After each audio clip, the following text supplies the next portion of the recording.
Yeah, the way you get to the point in your hair and you just kind of look at it one day and you go, oh, I hate this now. I get that and I'm like, oh God, it looks so ugly. Like I just feel ugly I hate it now. when my hair is not Yeah. in a good state. So I messaged her and I was like, if you have a cancellation, please book me in.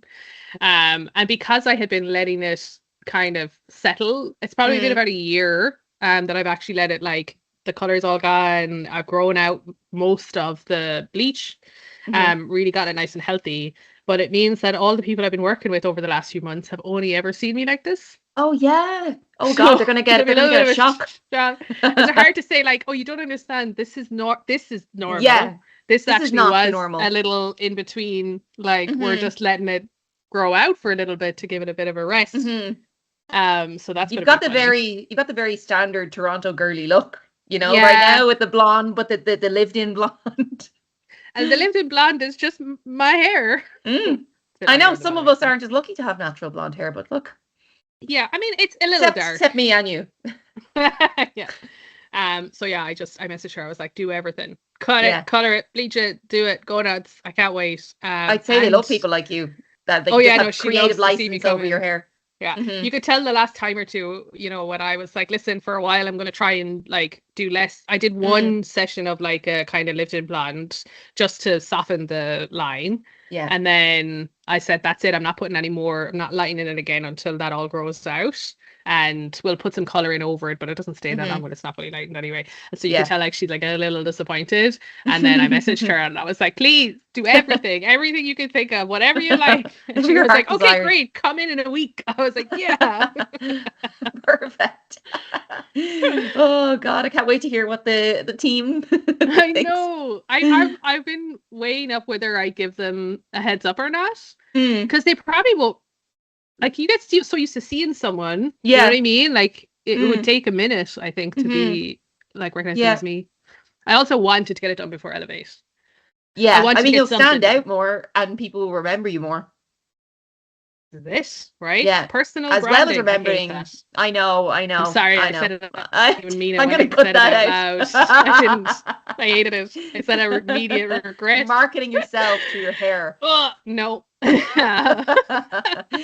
it will lend itself to people remembering you, even though your content will be good. It will just it will heighten the remembering of you and your content. Yeah, thank you for like putting it in there that my content will be good. You don't know. It might be terrible. I believe that it will be good, so don't let me down now.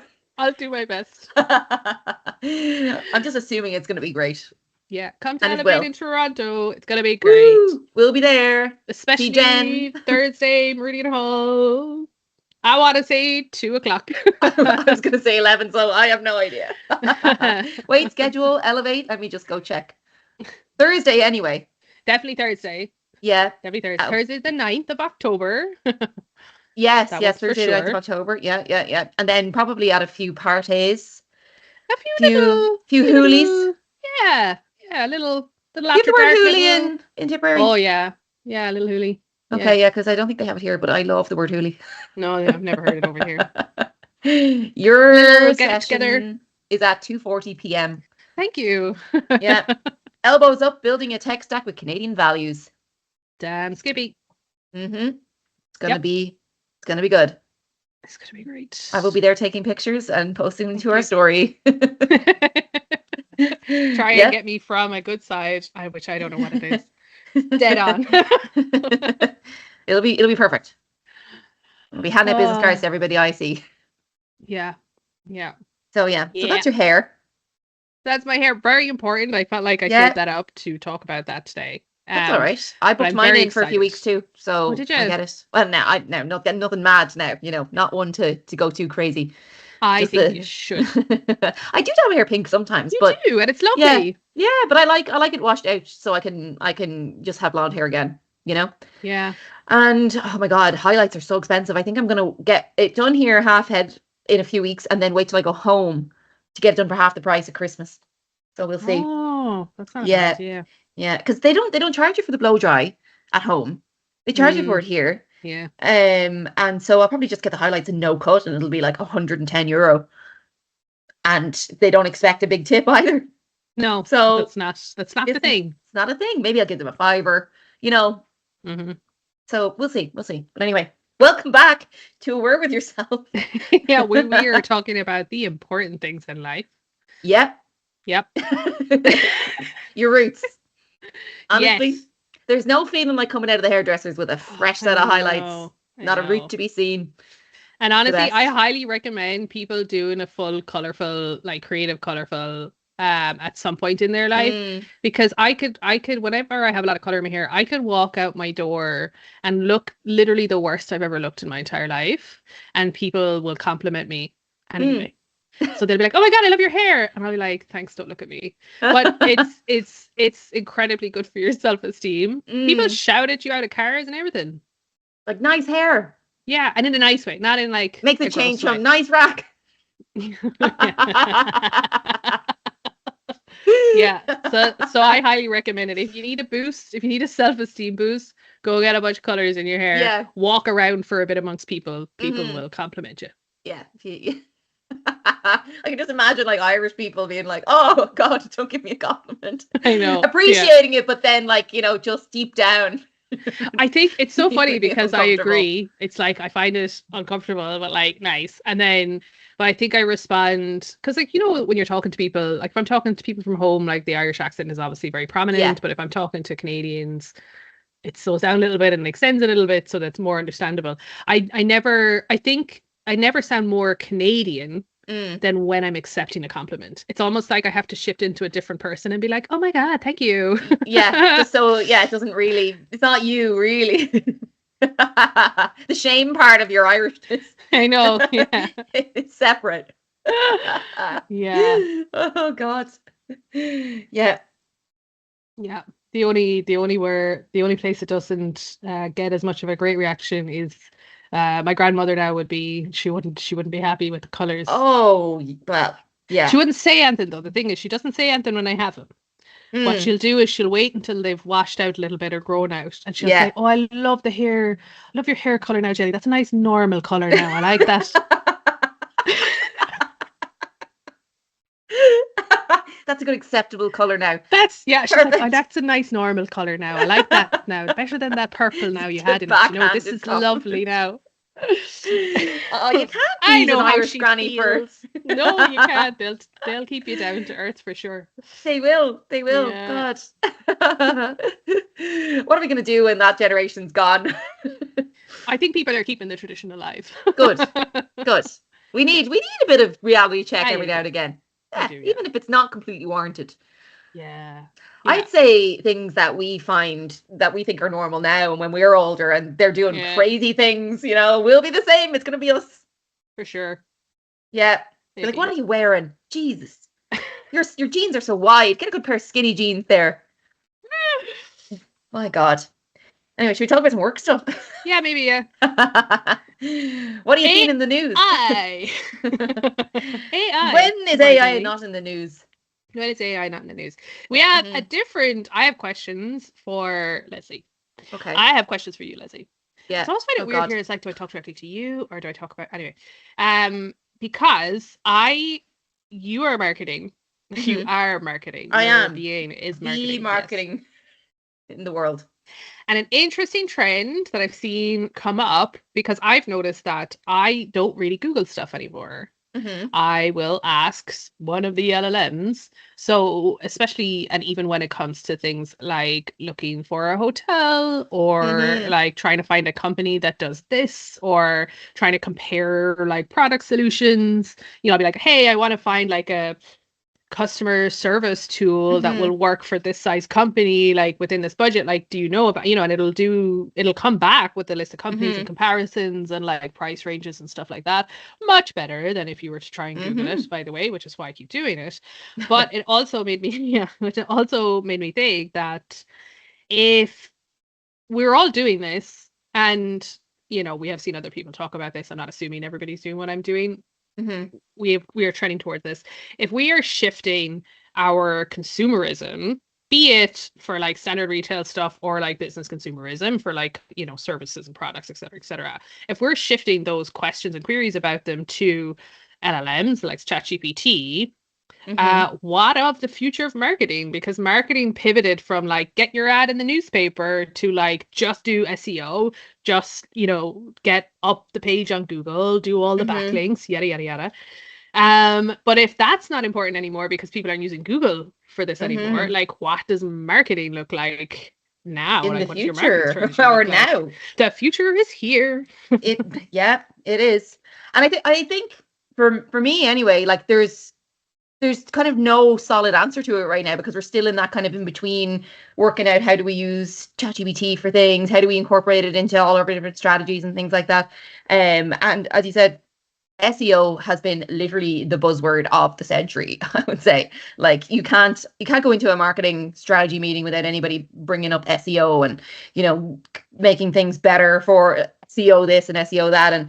And there's just so much talk about it. But I, like you, I use ChatGPT for everything now, pretty much, and everyone I know does as well. And so I think people are getting better answers from that and getting quicker answers than they would searching through Google searches, which are so frustrating. We didn't have anything else before, so we did that. But now you're able to get better, more accurate answers without seeing ads and things like that, which also is a benefit, which is great. But that's not to say that eventually LLM, large language models like ChatGPT, won't start incorporating some kind of advertising into their models because people are using it for this. Just like the search engines before didn't have ads and all that stuff, until they built up and built up and built up. So, it reaches a point where something new comes along and then that builds up again and then something new will come along again. But right now, I don't think it's been officially kind of decided in many marketing strategies how they're going to use LLMs. But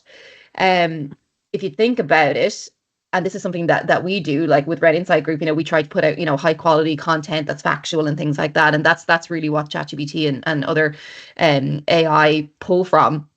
And making sure that, you've got a reputable source, your content's accurate. The context is a huge part of it as well. So I think people are going to have to really start thinking of it more in a storytelling type of way rather than a keywords type of way, and make sure that they're providing valuable content that's true for the most part. I know can't trust everything you get on ChatGPT, but they tend to lean towards more factual, reputable sources. So they're going to have to think about the things they're writing, what they're saying, how they're saying it, and where they're placing it as well. So like things like articles and blogs and podcasts, like we're doing, with a transcript as well. So it's more natural, and that's what it kind of pulls from. So what are your thoughts on it? How often would you use a LLM for everything? If I'm looking for something, Mm-hmm. so like recently we had to buy a new thermostat. Mm-hmm. And so we had a previous one. We had tried out the like Google Nest Learning one, which was causing us all sorts of problems. And we were like, okay, we need to swap that out and put in something else. Mm-hmm. And so for that, I didn't even really think about Googling it anymore, because if I put into Google, like, what would be a good, like, it's like I can't give it all the context that it needs to answer me. ChatGPT, I went to immediately to be like, I had this, and then we tried this. It caused these issues. Like, here's our like HVAC system. Like, what do you recommend a good, thermostat would be for us that does this, this, and this, and has these features? Like, I can't get that. I can't write that out and get an answer in Google. So I pretty much stopped using it for like product research, I guess, for want of a better word, or like consumer research, especially when I'm trying to compare something, or I have context to give. Even things like this is maybe a little side quest off of this, but like recipes. So remember that, like, the common joke of recipes is like, oh my god, I've got to scroll through someone's life story before I get to the recipe. And the reason that is, exactly. And the reason that is because of SEO, right? Because everybody's trying to hit all the keywords that like bumps them up the page if someone searches for a recipe. I use ChatGPT exclusively for recipes now.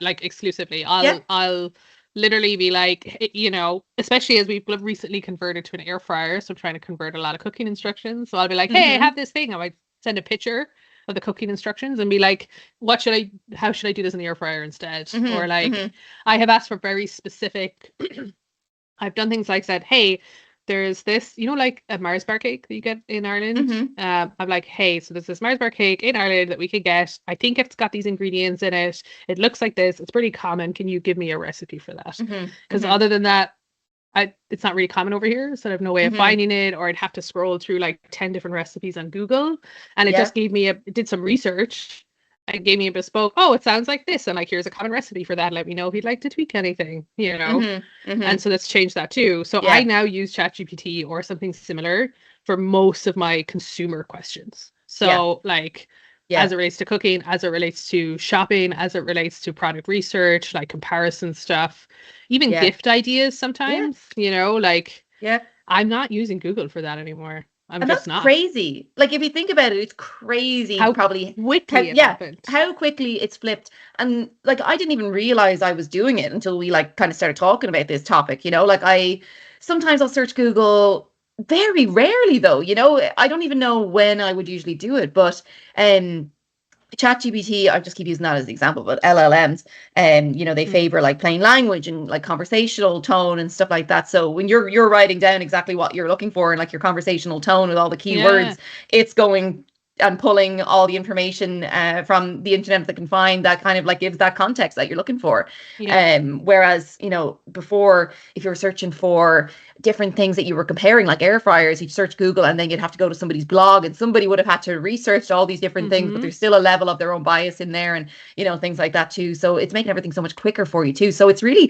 for companies that have heavily relied on SEO and Google ads and things like that, which are, they kind of sway people's opinions as well, right? If you're paying for something to be higher up and, people aren't going to really, I would never go to the second page of something. So if you're on second page, you might as well not be there. So yeah, it's going to be a huge thing for companies that really rely on marketing, like, just tweaking, not even tweaking, but totally changing their content. Yeah, overhauling their content strategy and like diversifying the things that they do in order to get that kind of, accurate, contextual content out there. So it's really interesting, and I'm glad that we have been kind of doing most of that stuff. We haven't gotten into the Google ads yet, and we have been putting like SEO things on our website, but we try to write it in plain language, which is really important. And some people see plain language as like, oh, you're just writing it like as if we're stupid, but you can say difficult things in simple terms without it being, oversimplified. And I would argue that you should be able to do that. You should. If you can't do it, then you shouldn't be somebody who writes, marketing content or anything like that. So yeah, and you do use plain language yourself when you're asking questions to ChatGPT. You're not gonna like, unless you're a really, really technical person, but you generally want an answer quick, and you're kind of like trying to write something in the easiest way possible. I know some people might go into more detail, but if you're looking for something really quick, you probably wouldn't. So yeah. Yeah, like I'm not a marketer, but I tend to write how I speak, or at least how I think I'd like to speak. I have a lot less ums and likes in stuff that I write, but I tend to write how I speak. And so that's true for both writing articles or like stuff for all of our like assets and material. It's also true for how I speak to ChatGPT. Like, I do think that it's important to be able to communicate in that way, but it's also, to your point, the quickest. So like, I will instinctively just ask it how I understand it, and then build up from there, which I think actually takes me to the next thing. Is the other reason that we could use it for this is something that Google also doesn't give us, is I can ask follow-up questions. That's true. Yeah. So if I'm like, hey, can you, I need, like, again, back to, a customer service tool, and it says, okay, you got these ones. Like, oh, okay, well, I like the sound of this one and this one, and can you give me more details on those? Or actually, that's not what I'm thinking of. I think I maybe meant this instead. Like, it will take that and learn from it and continue to refine those answers as you ask follow-up questions. Yeah. I think Google have tried to pull people from the LLMs for that, because the little Gemini summary at the top of your questions a lot of the time, honestly, it's fine, but it's not that helpful. It doesn't have the conversational ask follow-up questions aspect to ask follow-up questions and stuff that I need, and it's not good enough for what I would ask it. And obviously, of course, Google has Gemini, and that's so they're in the space Google are going to be fine. Google are going to be fine. We're not worried about Google. But yeah, for companies advertising, I think it's I think it's a complete game changer. There's another conversation we have about how it's a game changer for like project management and software development too, but specifically for marketing, I think there should be a whole bunch of people in rooms being like, we need to overhaul our strategy now, like our content Yeah. strategy now, I so would say a that lot we of people can get aren't ahead of doing it. it. No, I don't think they Yeah. know. I don't think they realize the extent Yeah. to Yeah. which it's going this way. Yeah, You it know. takes years nearly for like people in like, you know, positions of power to change things or whatever to kind of Mm, accept those things because they've already invested so much. You know, it's going to take time to overhaul your strategy to, you know, reflect the changing times, really. So yeah. yeah, people who get on it quick and can see the value in it will really, you know, get the most out of it. But back to the way you said that you like to write in your own voice, like that's how it should Mm, be. I find like a lot of the times with content from people like in executive positions like yourself or whatever will have somebody write their content for them and it doesn't sound like them at all. mm, You know, it's all very approved by, you know, various levels of communications and things like that and written in a certain way and it just becomes across as just very generic or whatever. So like being able to write in your own voice and more naturally, you know, can only lend itself to, you know, more success, like content wise. But it is difficult when, you know, an executive or something who has a lot of barriers to get across before they post something. We don't have those anchors yet. So we can yeah. kind of post whatever we want. But yeah, when you get to a certain level, it's like, oh, you can't say this, you can't say that, or, you know, you're going to Yeah. rewrite it this way. So yeah, it's kind of difficult in that way. But for marketing teams, everybody's already, well, I say everybody, but like most people are already using ChatGPT and things like that to help them craft their content. And, you know, Mm, if you're not, you're already like way behind. And it's not a way of yeah. cheating. It's a way of kind of speeding up the process and generating ideas and kind of getting you the framework. Skeletons and Yeah, the drafts and skeleton. stuff. Yeah, yeah. Yeah, we use our intern Fionn, who is our Mhm. ChatGPT. Yeah. Or even the other way where I have a fully baked article and I put it in and ask it to like Yeah, critically analyze it, you yeah. know, and point out any, you know, kind of fallacies or where there needs to be hmm better sources and stuff like that. You couldn't do Even that the with other way. Google. Couldn't Google couldn't dream of it. Gemini No. can obviously. Yeah, Google yeah, is yeah. But it's Google yeah. search engine. Yeah, they're different. They're different things. Does Google have Gemini as a separate app like ChatGPT? Yeah. Okay, because see, I've never even seen it. Yeah. Yeah. Yeah, No, it'll start capturing a big portion of market share because it's included in a lot of the business yeah. workspace. And so hmm there's a basic level included in like a workspace hmm subscription. And then, you know, the more you go up the tiers, the more Gemini you get basically. So very Yeah. similar to how Microsoft captured a big market share with Teams, hmm which we're all still pretty sore about because Slack is the better solution. Um, Yeah, yeah. then you know it's similar with Google and Gemini. Now Gemini is pretty good. Like it's not hmm to be fair, it's not an apples for apples comparison. Gemini is actually good as opposed to Teams. Gemini is actually good. So Yeah, Google will yeah, get market share through just the reach they already have in terms of yeah. customers, and then the fact that it is decent. So it's comparable to ChatGPT in a lot of ways. I feel like Um, ChatGPT got a head start because they're kind of the name that it everyone did. knows. It's like They were it's like the first. way in Ireland people call vacuums Hoovers, Yeah. even if they're not made by Hoover. It's a No. Hoover. No. So I was probably embarrassingly old when I realized that you shouldn't call it a Hoover. oh no way, really? Yeah, I was like, oh, okay. I just thought it was like in the same way you'd call something like a fridge. Yeah, a So fridge. You just thought a refrigerator Hoover was was a a Hoover. brand name originally, and now we call fridges because it was originally refrigerator was a brand name, but now obviously it's just a blanket term for everything, all fridges. Ah. But and I thought Hoover was the same. Turns out, nope, just in Ireland. It really is. I don't Yeah, know why. Like it's just like because taken like over. and also because it is also a word, so you can Hoover something up. That's nothing to do with the Hoover brand. So like it made Is it sense to not? me. Did it? No, I don't I think don't so. know. Yeah, I don't know. I'll have to look. Ask ChatGPT there. Oh, you know what? Actually am gonna ask Go on. ChatGPT is which came first? Yeah. Hoover, the The brand, chicken or the Hoover? or Hoover, the word? Oh, you're right. No way. Yeah, the brand came first. It's very clear. Assuming it's right. Um, Because I wasn't sure. yeah, yeah. To Hoover entered British English. as meaning to vacuum. I know. What about Irish? Hiberno English, thank you very much. Hoover took over the cultural lexicon of Ireland. I'm just asking it follow-up questions because I'm like, are you sure? Yeah. I always said vacuum because my mom always said vacuum, and people would be like, "Ooh, you're so fancy." Yeah. Yeah. Oh, you're so American. I'm like, no, but it is. And then I get into this big argument. Yeah, it's all the brand came first. Oh my brand God. came first, full stop, brand came first. Yeah. Wow, this is breaking news. Breaking news for us, and then people will be like, these stupid bitches. Cutting edge information from an inside group. You know what? Brilliant example of an excellent marketing strategy to actually do so well that your brand name becomes the word. I mean, Google is the same. Are you going to Google something? Yeah. I think that word's going to fall out of fashion. Anyway, the other thing is we don't ChatGPT-ed. do this because we call them tissues, but in like American English, they just call them Kleenex. So like, oh, can you get me a Kleenex? Which is brand no name. matter what brand it is. Yeah, we call them tissues. It's not quite. Yeah, I would never say give us a penis, give me a tissue. Yeah, that's true. I wonder what else we do in Ireland that we call the brand name. But yeah, good for Hoover. Yeah, good for them.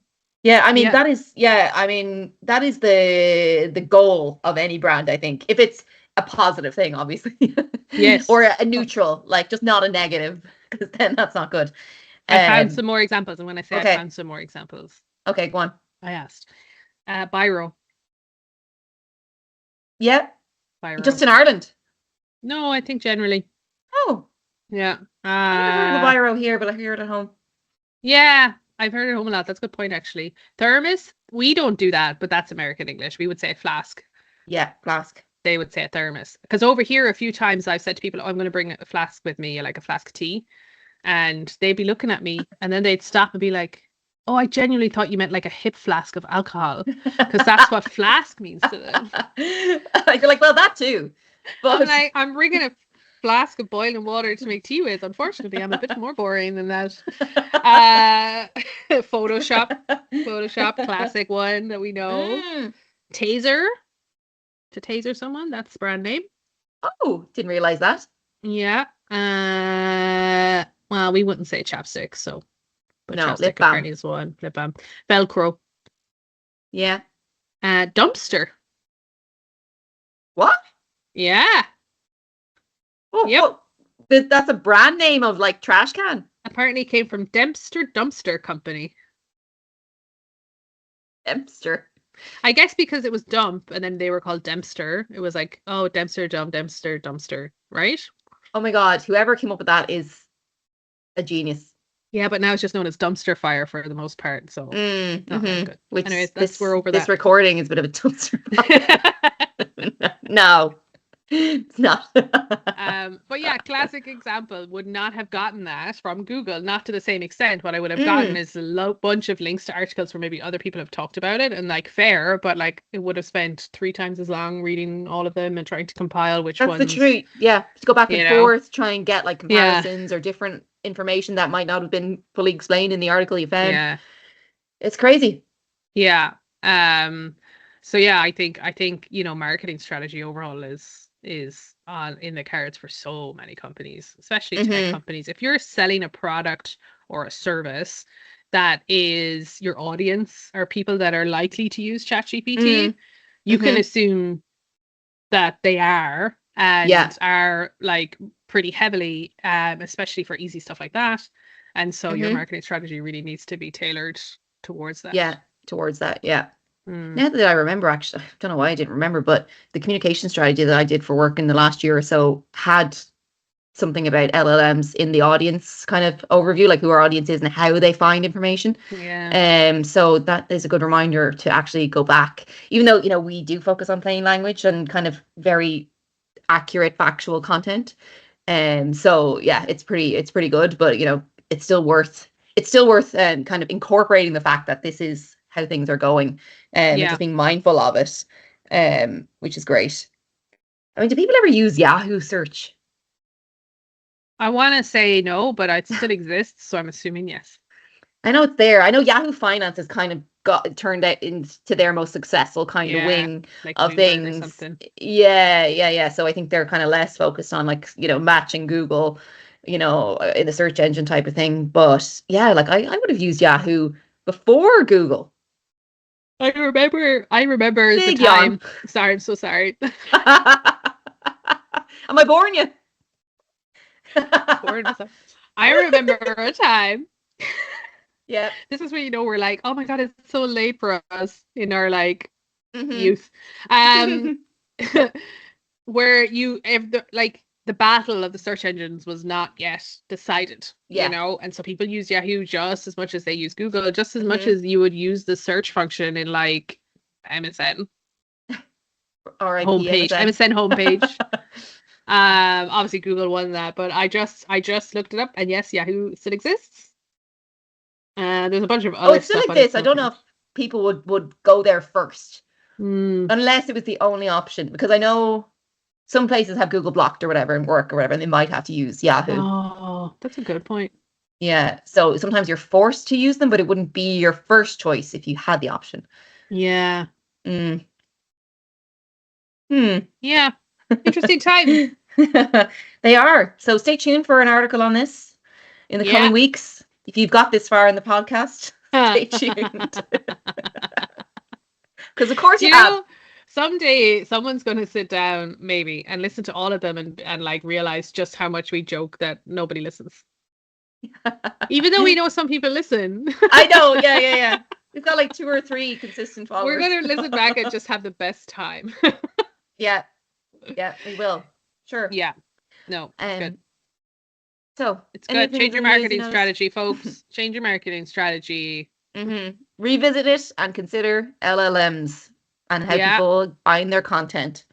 And maybe Yeah. spend less on your Google search ads. This is it. It's cheaper, surely, as Yeah. well. Capitalize Unless on it you're like, now while there's no ads on the LLM models. that's a good point. Get your like body of work out there so that it can pull from all of it. So it needs to be like consistent and regular and factual and all those kind of things. You know, start building it now.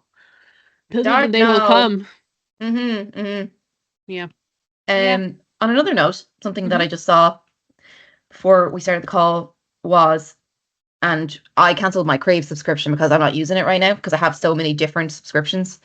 Oh yeah. I'm trying to be better with money and like cancelling things that I don't use. And then I saw on LinkedIn's news, whatever, it said that Disney is upping its subscription price by $2, $2 American. Probably because I believe you, but because so many people cancelled their subscriptions and other Disney stuff over the Jimmy Kimmel stuff. Yeah. But like Good to do it straight away, I mean, surely they would have to wait. Every time I say Shirley, I'm like, don't call me Shirley. Remember that from was it Airplane? Airplane? Yeah. I can't out myself anytime someone says Shirley. Don't call me Shirley. Oh, it never lands because nobody gets it.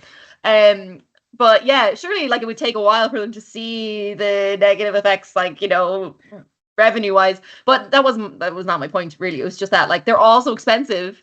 Yeah. That like, piracy's coming back, you guys. It's gonna come all the way back around to having normal TV, like where you just pay for the one thing that shows you everything. Because I must be paying $40 a month right now with Crave for subscriptions, for like Hey You to watch my Bravo shows, Prime, which I guess is just included in my Amazon Prime, then Netflix. What are the other ones? Crave. I already said that. And yeah, sometimes I go in between of having different things, and then sometimes sports channels whenever there's like a big rugby thing on that Ireland are in, I'll pay for that too. Speaking of, did you watch? I know Ireland got knocked out in the quarterfinals, but did Canadian you watch women's? Canadian New Zealand? I watched it. Did you watch the whole thing? Sure did. It was Canada did great. Yeah, they did so good. I watched the hack at the start because I love that. Yeah, me too. Yeah, it was really good. It's pretty cool. When is so what it does mean as well is that I was kind of watching to see who they were going to be playing in the final, because it was either going to be France or England. Ooh. And the thing is that like when you looked at how all the groups were washing out, the biggest, like the people who were in the semi-finals, like the 14s, were arguably the best ones. So New Zealand absolutely dominated the group, but also Ireland was in. They did great, but they just weren't quite as good. And Then England have a crazy strong team. Canada were like really good, but kind of underdogging a little bit. Don't really know why, but were really good. And France were decent as well and did good in their group compared to like they dominated their group as well. So that all, you know, the way sometimes when you watch them, it's like, oh, there was a few upsets. There weren't. It was like as expected. It was pretty. Mm-hmm. But now it's like Canada versus England in the final this Saturday. Oh, wow. Saturday at 11 a.m. Which is Commonwealth fighting each other. Yeah. So I think that would be this Saturday. Okay. This Saturday, yeah. I am around Saturday and I'll see if I can watch it. I'm not a bet huge rugby fan. No, but it's a great game to Just watch. a fair weather, and because it, I do enjoy watching, like, you know, games that are kind of like hyped up, and you know, when underdogs are playing really well and stuff like that, they're always interesting. I bet you there'll be places in town showing it for sure because Canada are in the final. Oh yeah. I'm sure. Yeah, some of the pubs around. That might be good crack actually, because women's sports as well, you know. Yeah, support the women's sports. And I want to see England lose, so it should be great. So yeah, that'll be fantastic. We have a fun time. We have a fun time this weekend. There's the local town festival that's on. Every rural town in Ontario has a festival of some description. Ours is this weekend. Like the autumn festival or the fall festival. Well, yeah, ours is Apple Fest. Yes, we have a lot of orchards. So we're going to be doing that Saturday, Sunday, but I think we'll watch this first.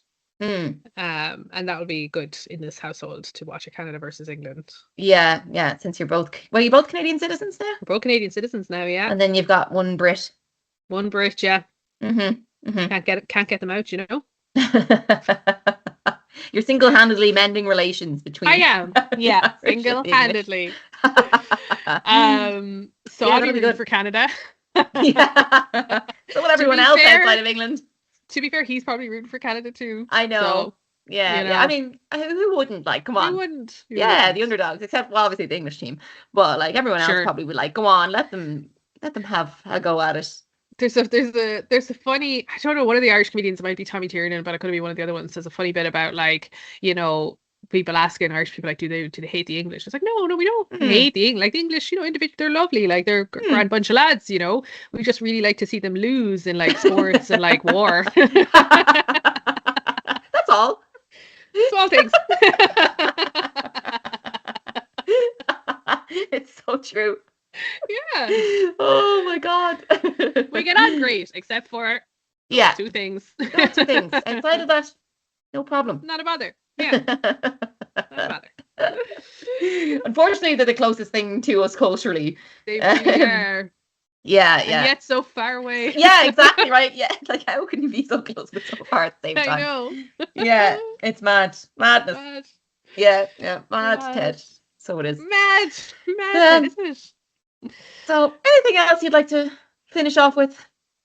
No, I had another Father Ted quote, but it's not good for the channel. But now I want to go watch Father Ted again. Why not? There's only 2 seasons? Very short, yeah. Yeah, maybe 13. Is it 13 episodes in total? I haven't watched it in a good few years now. It's been a long time, actually. I think I'm going to do a good watch. Season 3. Oh, maybe there's 3. Well, I can see season 3, but I'm not finding straight away how many seasons there are. These series 3. Yeah, okay, so there's 3 seasons at least. Okay. Can't date it. Anyway, so go on and watch Father Ted, so. All right, go on. Go on. We'll be back in a week or so. Probably. Yes, maybe. All right. Bye. Bye.